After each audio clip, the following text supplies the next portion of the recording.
오늘 감사와 자족함과 축복이라는 제목으로 함께 말씀 나누겠습니다. 1997년 10월 미국 오하이오 주 얼바나에서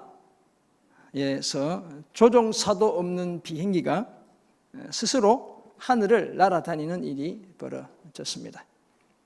해외 토픽감이죠. 그날 폴 석스라는 한 남자는 자신의 비행기, 개인용 비행기를 조종하던 중 기계적 결함을 발견했습니다. 그래서 하는 수 없이 얼바나에 있는 그라임스 필드라는 작은 공항에 착륙을 하게 됩니다.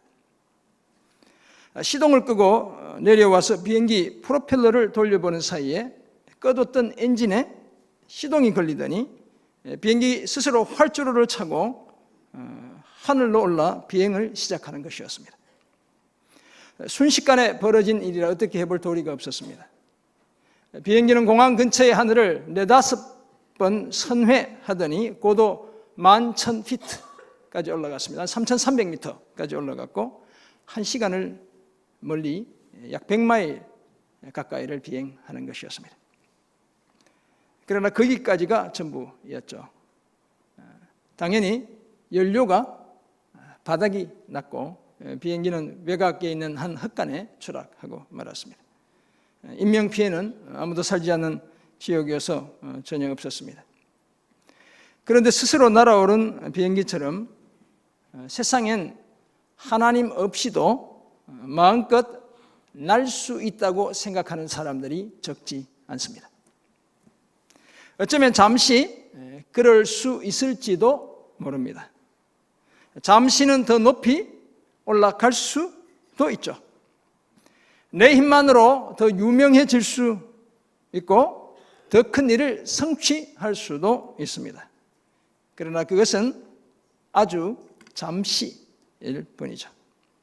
그런 사람은 반드시 연료가 바닥이 나게 되어 있습니다. 그래서 마침내 추락하게 되고 비행기 추락 사고 보면 우리가 다 보도를 통해서 알게 되지만 그 처참함이 이루 말로 다 할 수 없게 되죠. 그러므로 예수를 믿는 우리는 날기 전에 하나님이 우리가 탄 비행기의 조종석을 차지하고 계신지 확인해야 합니다. 나 혼자 날아오르는 것은 아닌지 확인해야 하는 거예요.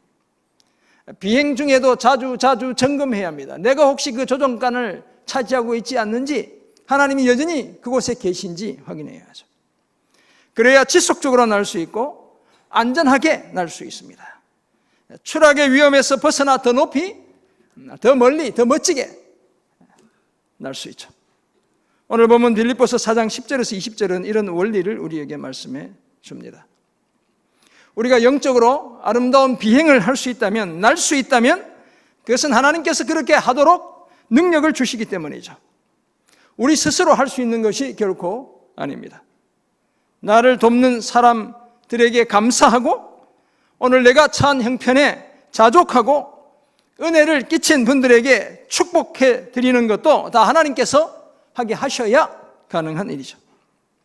내 힘으로 한다고 생각하면 얼마 못 가서 포기하거나 중단하고 맙니다. 감사와 자족함과 축복, 오늘 이 설교의 제목인데, 감사와 자족함과 축복도 하나님께서 주시는 힘으로 가능하다는 사실을 오늘 본문이 말씀해 주고 있습니다. 이런 사실을 말씀하는 오늘 본문을 통해 우리는 다음과 같은 몇 가지 사실을 생각해 보게 됩니다. 먼저 우리는 주 안에서 감사해야 합니다. 둘째, 우리는 주께서 주시는 힘으로 자족해야 합니다. 그리고 끝으로 우리는 주의 이름으로 서로 축복해야 합니다. 빌립보서 1장을 보면 바울은 빌립보 교회 성도들을 생각할 때마다 하나님께 감사했죠. 빌립보 1장 3절에서 바울이 그렇게 이야기하잖아요. 무난 인사 짧게 한 다음에 바로 내가 너희를 생각할 때마다 나의 하나님께 감사하며 이렇게 이야기합니다. 4절 보면 간구할 때마다 너희 무리를 위하여 기쁨으로 항상 간구한다 이렇게 말하고 있죠. 왜냐하면 5절에 따르면 저들은 특별히 바울이 복음을 전하던 그 초기부터 지금까지 복음을 위한 일에 참여하고 있기 때문이었습니다. 그 참여가 무엇이겠어요? 물질적으로 사도 바울을 돕는 바로 그것이었죠. 편지를 마무리하며 바울은 다시 한번 저들에게 감사하며 저들이 어떻게 자신을 도왔는지를 말해주고 있습니다. 감사는 그 자신의 진심을 편지 끝에 듬뿍 담아 놓았습니다. 이런 이해를 바탕으로 우리가 안전하게 믿음의 비행을 지속하기 위해 어떤 자세를 취해야 하는지 함께 생각하고 함께 은혜 받기 원합니다. 먼저 우리는 주 안에서 감사해야 합니다. 빌립보 교회 성도들의 물질적 도움에 감사하는 바울이 오늘 본문 10절에서 내가 주 안에서 크게 기뻐함은, 내가 주 안에서 크게 기뻐한다, 이렇게 이야기하고 있죠. 여기 기뻐하다는 말은 감사하다는 말 대신 쓰였다, 이렇게 볼 수도 있습니다. 왜냐하면 오늘 본문의 내용 전체가 바울의 감사의 마음이 그 속에 가득가득 담겨 있기 때문에 그렇습니다. 그렇다면 이 말은, 내가 주 안에서 크게 기뻐한다는 이 말은 내가 주 안에서 크게 감사한다, 이렇게 바꿔볼 수 있다는 것입니다. 그런데 바울이 주 안에서 크게 기뻐하고 감사하는 이유가 무엇이겠습니까? 우선 빌립보 교회 성도들이 바울을 생각하던 것이 다시 싹이 났기 때문입니다. 너희가 나를 생각하던 것이 이제 다시 싹이 남이니, 이렇게 말씀하고 있죠. 이른 봄에 그 메마른 땅 위에 파란 풀이 막 새싹이 나는 그 장면을 연상시키죠. 또는 바짝 마른 가지에 꽃망울을 터뜨리는 바로 그 장면을 연상시키고 있습니다. 다시 시작된 저들의 물질적 도움이 그만큼 소중하고 아름답다는 사실을 전해주고 있죠. 이전에 마게도냐를 떠날 때 우리가 뒤에서 보게 되겠지만, 그리고 데살로니가에 머물 때 저들의 물질적 도움을 받은 적이 있습니다. 아마도 그때로부터 빌립보 교회 출신 에바브로디도가 로마로 와서 도움을 주기까지 제법 시간이 지났던 것 같아요. 바울은 저들이 도움을 주려고 여러 번 애썼지만 미처 기회를 잡지 못하다가 이번에 비로소 도움을 준 것에 대한 고마움을 잊지 않죠. 그래서 10절 뒤에 보면 너희가 또한 이를 위하여 생각은 하였으나 기회가 없었다. 바울이 이것저것을 다니니까 돕고 싶어도 지금 어디에서 어떻게 했는지 생편을 잘 모르니까 도와줄 수 없었다가 이제 도울 수 있게 됐다는 거예요. 이런 마음에서 바울은 성도들에 대한 고마움을 다양하게 표현했습니다. 복음을 전하면서 겪는 자신의 괴로움에 함께 참여한 저들에게 잘했다고 칭찬하죠. 14절, 복음을 전하던 초기 마게도냐를 떠날 때에 주고받는 일에 참여한 교회도 빌립보 교회 성도들밖에 없었다고 말합니다. 데살로니가에 있을 때도 한 번도 아니고 두 번씩이나 자신이 쓸 것을 보내주었다며 고마워했습니다. 이런 얘기를 하는 것은 물질적으로 더 도와달라는 뜻이 아니고 성도들에게 유익하도록 풍성한 열매가 맺히게 하기 위함이다 라고 말합니다. 저들의 물질적 도움이 하나님의 평강으로 보상받는 일종의 영적 투자다라고 말하는 것처럼 보여요. 그리고 자신은 모든 것에 풍족하지만 이 모든 것이 풍족하다는 말도 이미 나는 집을 받을 만큼 충분히 집을 받았다. NIV 영어 성경 보면 그렇게 번역하고 있어요. 나는 충분히 페이를 받았다, 이렇게 이야기하는 거예요. 모든 것에 풍부하지만 이번에 에바브로디도를 통해 준 것을 받으니 더 풍족하고 이것은 받으실 만한 향기로운 제물이고 하나님을 기쁘시게 하는 것이다 라고 칭찬합니다. 진정한 기쁨, 그 고마움, 감사하는 마음이 표현 속에 가득가득 묻어나고 있죠. 그만큼 저들의 도움이 특별했고 소중했습니다. 사랑하는 성도 여러분, 우리는 여기서 성도들의 도움을 받는 바울의 그 표현 중에 주 안에서 크게 기뻐한다는 말에 주목할 필요가 있습니다. 내가 주 안에서 크게 기뻐함은 엔쿠리오라는 단어인데 in the Lord라고 영어 성경이 번역하고 있죠. 주님 안에서 기뻐한다는 것이죠. 사실 우리 사역자들이 성도들로부터 이런저런 물질적 도움을 받다 보면 습관이 되죠. 그리고 그것을 당연시 하게 됩니다. 저도 모르게, 자신도 모르게 성도들의 그 소중한 마음보다 물질의 크고 작음에 시선이 빼앗기죠. 엄청 위험한 것이죠. 이렇게 되면 위험의 경고등이 지금 돌아가고 있는 거예요. 크게 병들기 시작하는 것이죠. 그런데 바울은 달랐습니다. 성도들의 사랑과 관심에 대해 너무나 기뻐했고 감사했죠. 그렇지만 단지 물질 때문에 그런 것이 아니었습니다. 성도들에게 사랑의 마음을 주시고 자신에겐 그 혜택을 입게 하시는 주님 때문에 기뻐했고 감사했습니다. 그래서 주 안에서 크게 기뻐한다고 말하는 거예요.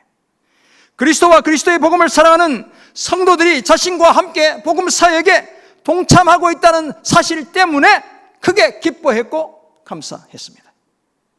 그래서 주 안에서 크게 기뻐했죠. 주 안에서 크게 감사한다고 말하는 것입니다. 오늘 우리에게도 바로 이런 자세가 필요합니다. 우리 모두는 그리스도 안에서 기뻐하고 감사해야 될 줄 믿습니다. 그리스도를 매개로 해서 서로 사랑의 빚을 질 수 있다는 그 사실이 우리의 기쁨과 감사의 이유여야 합니다. 교회 공동체를 주시고 서로 섬기게 하신 사실 자체가 기쁨과 감사의 근거여야 합니다. 우리의 기쁨과 감사의 차원을 한 단계 높여야 하는 것이죠. 그저 주고 받기 때문에 기쁜 것이 아니라 그렇게 하시는 주님 때문에 기뻐하고 감사해야 하는 것이죠. 그래야 우리의 기쁨과 감사를 지속적으로 누리며 감당해낼 수 있습니다. 이런 사실을 기억하고 주 안에서 기뻐하고 감사해서 철학하지 않고 아름다운 영적 비행 계속해 나가는 저와 여러분 모두가 되시길 주님의 이름으로 축원합니다. 아멘.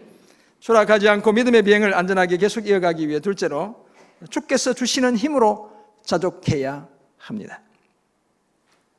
바울은 11절에서 성도들의 물질적 도움에 대해 감사하면서 그런 감사가 자신이 지금 몹시 궁핍하기 때문이 아니라고 말합니다.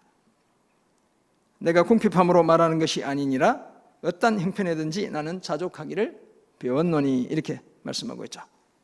자신은 형편 처지에 관계없이 자족하는 그 삶의 비법들을 배웠다. 이제 뒤에 한 번 더 이야기하고 있죠. 말하고 있습니다. 물질의 많고 적음이 복음 사역에 지장이 되게 하지 않았다는 거예요. 물질이 작다고 해서 복음 사역 멈추지 않았다는 것입니다. 많다고 해서 함부로 하지 않았다. 이렇게 이해할 수 있습니다. 12절은 그 사실을 보다 구체적으로 보여주죠. 나는 비천에 처할 줄도 알고 풍부에 처할 줄도 알아. 이 모든 일 곧 배부름과 배고픔, 풍부와 궁핍에도 사실 비슷한 말을 3번이나 반복하고 있죠. 대조하면서 처할 줄 아는 일체의 비결을 배웠노라 라고 말합니다. 이 비결을 배웠다는 말에 무에오라는 헬라어가 사용되고 있는데 그 무스테리온 하면 이게 미스터리라는 비밀이라는 뜻이거든요. 바로 그 어두를 사용해서 비밀을 배웠다 이렇게 이야기하고 있어요. 바울에게 있어 척박한 환경은 일종의 영적 성장의 토양과도 같았습니다. 그래서 가난하고 힘들어도 주께서 주시는 힘으로 그 삶을 감당해내는 법들을 체득하게 된 거예요. 넉넉해도 흥청망청하지 않고 더 집중해서 일하는 비법들을 배워가는 거예요. 바울은 부족하면 부족한 대로, 넉넉하면 넉넉한 대로 복음 사역을 쉬지 않고 감당할 수 있는, 지속적으로 그 일을 감당할 수 있는 체질을 갖추게 되었던 것이죠. 사역 현장에 머물며 배부름과 배고픔, 풍부와 궁핍에 처할 줄 아는 일체의 비결을 배웠습니다. 이 일체의 비결을 배웠다는 말은 모든 상황, 어떤 환경에도 만족할 수 있는 비법을 체득했다라고 말하는 것입니다. 당연한 이야기지만 복음 사역에서 가장 중요한 것은 물질이 아니죠. 돈이 아닙니다. 무엇이겠습니까? 주님과의 관계가 물질보다 훨씬 더 중요하죠. 바울은 그 사실을 복음을 전하는 현장에서 체험적으로 배웠습니다. 더구나 우리 주님은 모든 것에 전혀 부족함이 없는 분이시죠. 물질 때문에 복음에 방해되게 하지 않았다는 겁니다. 거짓 교사들은 음식과 같은 땅의 것들이 중요하다고 말하지만 바울은 그런 것들에 결코 휘둘리지 않았습니다. 늘 그리스도의 복음에 붙들려 살았습니다. 그래서 13절에 고백이 이어지는 거예요. 뭐라고 고백하고 있습니까? 우리 같이 한번 읽어보겠습니다. 내게 능력 주시는 자 안에서 내가 모든 것을 할 수 있느니라. 아멘. 근데 우리가 이전에 이 본문을 많이 잘못 해석해 왔었죠. 마치 바울이 아무것도 나에겐 불가능한 것이 없다라고 말하는 것처럼 이해했습니다. 나의 사전에 불가능이란 없다. 나폴레옹이 이야기한 것처럼 바울이 그렇게 이야기한 것처럼 우리가 착각했죠. 물론 우리 여호와 하나님께 능하지 못한 일이 없습니다. 창세기 18장 14절 보면 그렇게 이야기하죠. 여호와께 능하지 못한 일이 있겠느냐. 우리 하나님께는 nothing is impossible, everything is possible. 모든 것이 가능하다는 게, 불가능한 것이 없다는 것이죠. 우리 하나님이 못하시는 게 한 가지가 있긴 있어요. 뭘 못하시겠어요? 죄를 짓는 건 못하시는 거예요. 죄를 짓는 거. 하나님은 존재론적으로 죄를 지을 수 없는 분이세요. 우리가 한 가지 찾자면 바로 그것이죠. 사실 하나님은 모든 것을 할 수 있는, 불가능이 없는 분이시죠. 예수님도 제자들에게 이렇게 말씀하셨죠. 할 수 있거든이 무슨 말이냐. 믿는 자에게 능히 하지 못할 일이 없느니라. 제가 미국에 있을 때 버락 오바마라는 분은 선거 캐치프레이즈가 Yes we can, 우리는 할 수 있어, 이래가지고 대통령이 되더라고요. 물론 성경도 모든 것을 다 할 수 있다 이렇게 이야기하죠. 그렇지만 오늘 바울은 이 컨텍스트, 이 본문에서 그 얘기를 하고 싶은 게 아니죠. 나는 힘이 출중해서 뭐든지 다 할 수 있습니다, 이런 얘기가 아니라는 거예요. 뭡니까? 비천과 풍부와 배부름과 배고픔, 풍부와 궁핍에 처할 줄 아는 일체의 비결을 배우게 되었다는 것이죠. 그것도 주께서 능력을 주셨기 때문에 가능하다고 고백하는 것입니다. 자신이 자족하는 삶을 살 수 있게 된 것이 단지 환경에 순응하려는 자신의 노력 때문이 아니고 그냥 그러려니 체념한 채 받아들이기 때문이 아니고 팔자려니 생각해서가 아니고 주께서 그렇게 살 능력을 주셨기 때문이라고 고백하고 있습니다. 따라서 우리는 여기서 자신의 믿음을 자랑하는 바울이 아니라 오히려 철저하게 주님을 의지하는 바울의 그 모습을 발견하게 됩니다. 그래서 바울은 그런 고백했죠. 내가 약할 그때에 오히려 강하다라고 고백했습니다. 자신이 철저히 주를 의지할 때 오히려 더 독립적일 수 있다고 그렇게 말했던 것이죠. 사랑하는 성도 여러분, 바울의 이 모습이 오늘 저와 여러분의 모습이 되어야 할 줄 믿습니다. 내가 할 수 있는 모든 것이 다 주께서 그렇게 하도록 힘 주셔야 가능합니다. 바울은 자신이 자족하게 된 것도 다 주께서 그렇게 살 수 있는 능력을 주셨기 때문이라고 고백합니다. 자신은 스스로 날아올라 얼마간 하늘을 비행하다가 추락해버리는 그런 미련한 존재가 아니라고 말하고 있죠. 오히려 자신에게 힘을 주시는 그분을 통해 모든 것을 감당해낼 수 있다고 말하고 있습니다. 철저히 하나님과 하나님의 능력을 의지하며 살아가는 존재가 바로 나입니다 라고 고백하고 있는 것이죠. 같은 맥락에서 베드로는 각종 은사를 받아 교회를 섬기는 성도들에게 이런 말을 했습니다. 만일 누가 말하려면 하나님의 말씀을 하는 것 같이 하고, 누가 봉사하려면 하나님이 공급하시는 힘으로 하는 것 같이 하라. 이는 범사에 예수 그리스도로 말미암아 하나님이 영광을 받으시게 하려 함이니 그에게 영광과 권능이 세세히 무궁하도록 있느니라. 아멘. 베드로의 고백, 바울의 고백 비슷한 맥락이죠. 이처럼 궁핍하다고 해서 너무 주눅들지 않고 넉넉하다고 해서 너무 교만하지 않을 수 있는 그 능력이 다 주님으로부터 주어지는 것입니다. 이 사실을 기억하고 바울처럼 능력 주시는 하나님을 힘입어 자족하며 살아 아름다운 영적 비행을 계속하는 그런 저와 여러분 모두가 되시길 주님의 이름으로 축원합니다. 아멘. 추락하지 않고 믿음의 비행을 안전하게 계속하기 위해 끝으로 주의 이름으로 축복해야 합니다.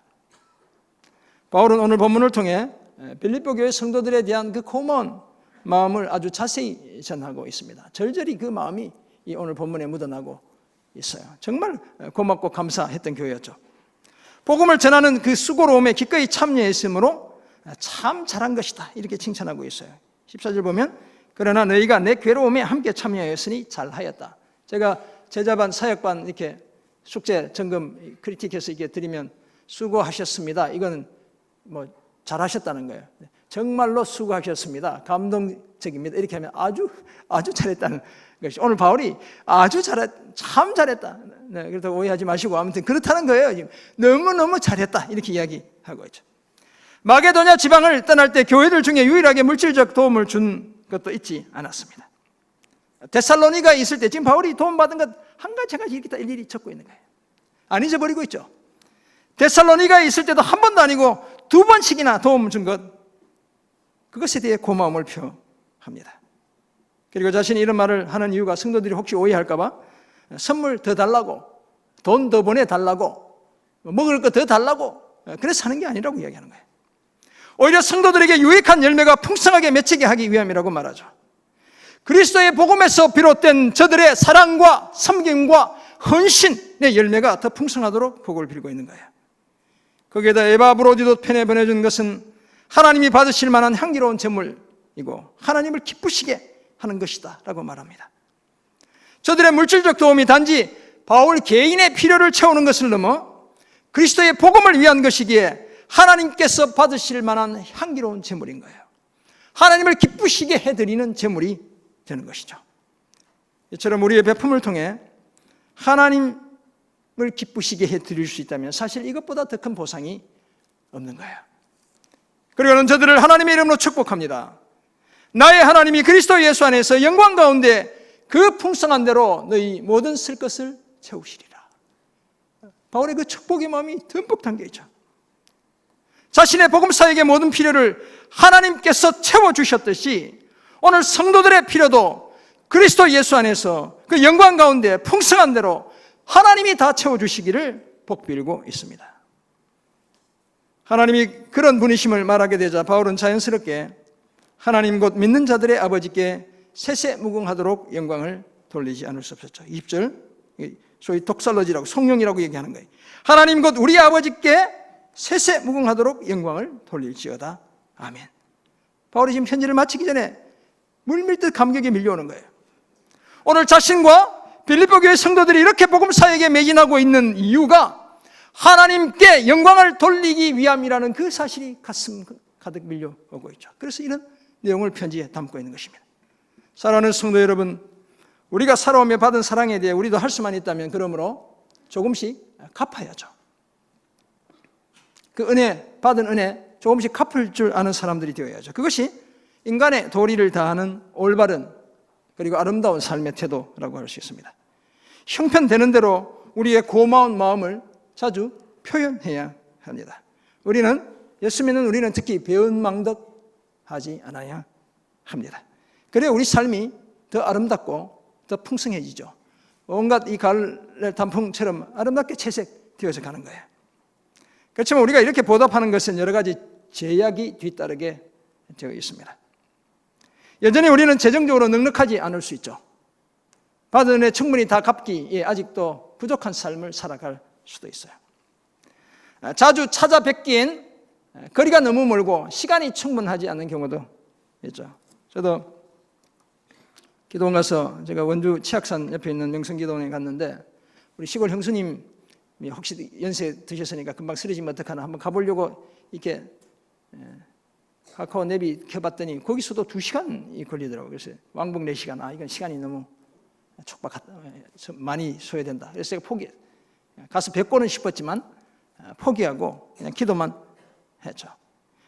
여건이 되지 않을 수도 있죠. 어쩌면 우리 중에 들어는 그 은인을 찾아가기에 아직도 내 모습이 초라하다. 그래서 다음에 가야지 이렇게 생각하는 분도 있을 수 있죠. 그런데 다행히도 우리에겐 더 크게 은혜를 갚을 수 있는 길이 있습니다. 바울처럼 하나님의 이름으로 은혜를 베푼 분들을 축복하는 거예요. 내가 가진 물질로 다 갚지 못하니까 갚을 수도 없고 하나님의 이름으로 축복하는 겁니다. 선교사의 목회자인 바울은 아무리 용을 써도 물질로는 성도들의 사랑을 다 되갚을 수 없었습니다.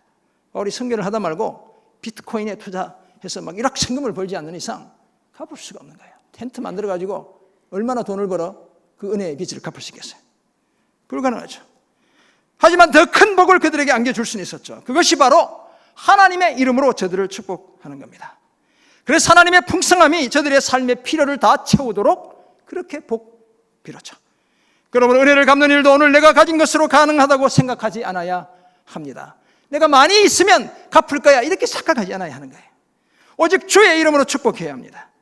하나님이 갚아주실 때 그것이야말로 빼앗기지 않는 진정한 보상이 됩니다.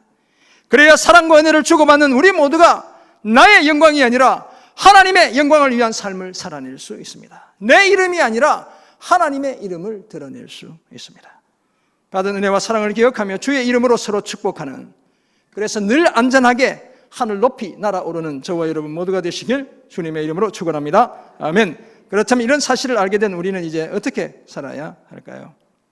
첫 번째, 형통할 때, 잘 나갈 때, 잘 섬기고 있을 때, 칭찬받을 때, 그때 더욱 주를 의지해야 합니다.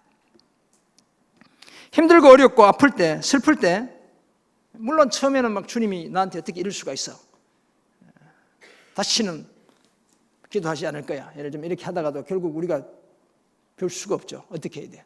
다시 주님 앞에 기도하게 되는 거예요. 그러므로 힘들고 어렵고 아프고 슬플 때 주를 의지하는 것, 이것은 사실 크게 어렵지 않아요. 아무도 나를 알아주는 사람이 없고 사방에 아무런 탈출구가 없으면 누구에게 가야 되는 거예요? 하나님을 의지하게 되어 있죠. 기도하게 되어 있습니다. 예배 자리 찾게 되어 있죠. 우리는 본능적으로 구원자를 찾을 수밖에 없는 피조물들이. 반면에 모든 일이 술술 잘 풀릴 때, 하는 일마다 성공을 거둘 때 우리가 주를 제대로 의지하는 것 결코 쉬운 일이 아닙니다. 내 힘으로도 무엇이든 할 수 있다고 생각될 때 내 힘과 내 능력으로 성공을 거둔 것처럼 우리는 착각하죠. 그 착각에서 빨리 깨어나지 않으면 한순간에 추락할 수밖에 없습니다. 제가 미국에 있을 때 아메리칸 드림을 실현했다고 그때도 칭찬이 자자했어요. Forever 21이라는 의류 업체가 있습니다. 자산 약 10조로 미국 LA의 10대 부호 안에 들기도 했고 2016년 지금으로부터 3년 전, 딱 3년 전 10월 그 포브스지 미국의 400대 부자 표지 모델로 등장했던 사람 장도원, 장진숙이라는 부부가 계신데 그분이 소유했던 회사 Forever 21이야. 한인 이민 1세가 짧은 시간 내에 엄청난 성공을 거둔 회사예요. 그런데 이 회사가 제가 신문을 보다가 깜짝 놀랐는데 지난 9월 30일 미국 법원에 챕터 11이라고 하는 파산 신청을 했다는 거예요. 제가 이 포브스지에 난 내용이 불과 3년 전인데 지금 3년 뒤에 파산 신청을 하게 된 거죠. 세계 각국으로의 급속한 매장 확대와 유사 상품의 온라인 매출 증가로 인해 빚은 기하급수적으로 늘어난 반면 매출은 현저히 줄어들었기 때문이에요. 제가 미국에 있을 때 저 포레버 21이라는 그 스토어가 웬만한 몰, 좋은 몰에는 다 오픈되어 있던 그런 회사였어요. 그 신문에 따르면 회사의 빚이 많게는 12조나 된다고 그렇게 나왔습니다. 한순간에 추락했죠. 그러므로 잘 나갈 때, 형통할 때, 성공할 때 우리는 더욱 주를 의지해야 합니다. 특별히 선한 일을 힘쓸 때, 나를 향한 칭찬이 자자할 때 더욱 그러해야 합니다. 내 힘과 내 의지로 해내는 것처럼 우리는 착각하지 않아야 합니다. 주께서 주시는 힘으로 겨우겨우 감당하는 것입니다. 이런 자세를 유지해야 지속적으로 안전하게 비행할 수 있습니다. 그러므로 형통할 때, 좋은 일 하고 있을 때 더욱 주를 의지하는 그런 저와 여러분 모두가 되시길 간절히 소원합니다. 아멘. 두 번째 적용점, 아낌없이 줄 수 있어야 합니다. 참된 기부나 희생은 개인적인 유익을 추구하지 않죠. 그 대가나 보상을 따로 바라지도 않습니다. 아버지 하나님께서 하나밖에 없는 독생자 예수 그리스도를 내어주실 때도 그러하셨죠. 하나님 자신을 위해서라면 하나밖에 없는 그 아들 예수님을 지키고 계셔야 됐던 것이죠. 그리고 우리를 죄와 사망에 내버려 두어야 마땅했습니다. 그러나 하나님은 자신의 가장 소중한 아들을 죄인인 저와 여러분을 구원하기 위해 인간의 몸을 입혀 십자가에 달리게 하시고 죽음에까지 그리고 무덤에까지 내어주셨죠. 자신의 모든 것을 아낌없이 다 주셨습니다. 감사하게도 이런 순수한 사랑과 희생은 그 속에 역설이 있죠. 아무것도 기대하지 않고 아무 보상도 바라지 않지만 사실 주는 주체와 받는 대상에게 엄청난 복을 안겨주죠. 하나님의 입장에서는 무수한 하나님의 새 언약 백성들, 하나님의 자녀들을 얻게 되었습니다. 오늘 저와 여러분 같은 하나님의 자녀들을 열방 속에서 얻게 되신 것이죠. 그리고 저와 여러분에겐 죄와 사망에서 벗어나 영생을 누리는 그 은혜를 얻게 하셨죠. 이런 우리가 서로 사랑하며 섬길 때, 서로 도와줄 때 아낌없이 줘야 합니다. 나에게 얼마나 유리한지 불리한지 도움이 되는지 손해가 되는지 따지지 않아야 합니다. 차후의 보상을 기대하지 않아야 합니다. 알코올 중독자에게 술 사 먹으라고 1,000원, 2,000원 주는 거 이걸 얘기하는 게 아니에요, 여러분. 도박하는 사람에게 또 도박하라고 돈 빌려주는 거 이런 게 아니라는 사실을 알아야 돼요. 복음과 교회에 유익하다면 그저 베푸는 것만으로도 감사하고 만족해야 합니다. 그래야 하나님이 받으실 만한 향기로운 제물이 되고 하나님을 기쁘시게 해드릴 수 있죠.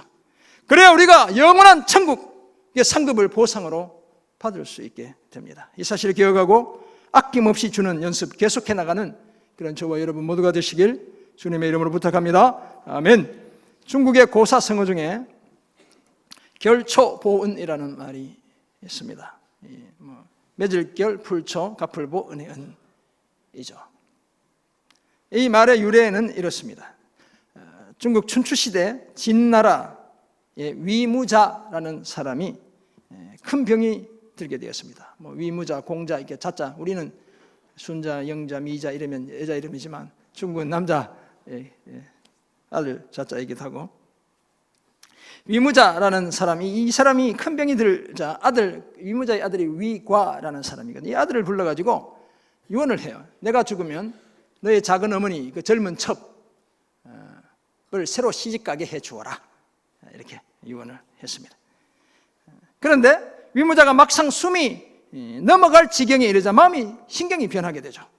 아들을 다시 부릅니다. 그리고 너의 그 작은 어머니를 나와 함께 같이 묻어다오, 이렇게 이야기를 하게 되는 것이죠. 옛날이니까 여러분 여자 성도님 이해하시고 들으셔야 됩니다. 요즘은 큰일 나죠. 아버지 위무자가 드디어 세상을 떠납니다. 아들 위가는 아버지의 두 번째 유언, 같이 묻어달라고 한 이 유언은 정신이 혼미할 때 아버지가 하신 것이니까 처음 유언이 진짜다라고 생각하고, 이 아버지의 젊은 첩, 자신의 그 서모를 새로 시집가도록 도와주게 되죠. 그 이웃 나라 또 다른 진나라가 위가가 섬기던 이 진나라를 침략하자 장수였던 위가는 적장 두해와 전장에서 맞붙어 싸우게 되었습니다. 적의 윗세에 눌려 전세가 불리하게 돌아갈 때 그림에서 보았던 것처럼 불현듯 한 노인이 적장 두해의 발 앞에 풀을 묶어 놓죠. 그리고 말이 걸려 넘어지게 하고, 덕분에 위가가 적장 두해를 생포하고 전쟁에서 승리하게 됩니다. 그날 밤 위가의 꿈에 노인이 나타나 말했습니다. 자신은 위가의 그 작은 어머니, 그 서모의 아버지이며 자신의 딸이 위가 당신의 올바른 판단 때문에 목숨을 건져 개가하여 잘 살고 있기 때문에, 새로 시집가 잘 살고 있기 때문에 그 은혜에 보답하기 위해 어제 전장에서 풀을 묶어 도와주었다, 이렇게 말하는 거예요. 결초 보은했다는 것입니다. 사람이라면 모름지기 뭘 갚아야 돼요? 은혜를 갚을 줄 알아야 한다는 사실을 가르치고 있죠. 사랑하는 성도 여러분, 그런데 바울의 경우엔 자신이 성도들로부터 받은 은혜를 물질로는 전혀 갚을 길이 없었죠. 선교지를 이것저것 떠돌아다니며 복음을 전하는 가난한 선교사의 목회자인 바울은 물질적으로 도움을 받으면 받았지 주기엔 역부족이었어요. 바울이 로마의 감옥에 있으면서 미국에 로또 사가지고 당첨돼서 갚을 재간이 없는 것이죠. 자비량 했지만, 텐트 만들어 스스로도 필요한 돈을 충당했지만, 그렇게 텐트를 몇 개 만들어서 성도들에게 돈 받은 것 대갚아 줄 수 있었겠어요? 역부족이었던 것이죠. 그런 바울이 은혜와 사랑을 갚을 수 있는 길이 있었죠. 결초 보온할 수 있는 길이 있었습니다. 다름 아니라 저들의 사랑에 대해 주 안에서 크게 기뻐하고 감사하는 것입니다. 또한 성도들의 도움에 감사하며 주께서 주시는 힘으로 자족하며 사는 모습을 보이는 것이죠. 그리고 주의 이름으로 성도들을 진심으로 축복해 주는 것입니다. 하나님께 영원토록 영광을 돌리는 삶이라는 분명한 목적에 붙들려 살았던 바울은 비록 도움을 받는 입장에 있었지만 도움 그 자체 때문에 감사하기보다 성도들의 그리스도와 그리스도의 복음에 대한 사랑과 열정과 헌신 때문에 더욱 기뻐했고 감사했습니다. 그래서 자족하는 삶의 모범을 보일 수 있었고 하나님의 이름으로 성도들을 축복할 수 있었습니다. 이 사실을 기억하고 형통할수록 더욱 주를 의지하고 아낌없이 베푸는 삶을 계속 연습해 아름다운 영적 비행 더 멋지게 해나가는 저와 여러분 모두가 되시길 주님의 이름으로 축원합니다. 아멘. 기도하겠습니다. 하나님 아버지, 주신 귀한 말씀을 기억합니다. 우리가 기뻐하며 감사하는 것, 자족함의 삶을 살아내는 것, 서로 축복하는 것, 다 주 안에서 주께서 주시는 힘으로 주의 이름으로 감당해내는 주님의 사람들 다 되게 도와 주옵소서. 감사드리며 존귀하신 예수 그리스도의 이름으로 기도드립니다. 아멘.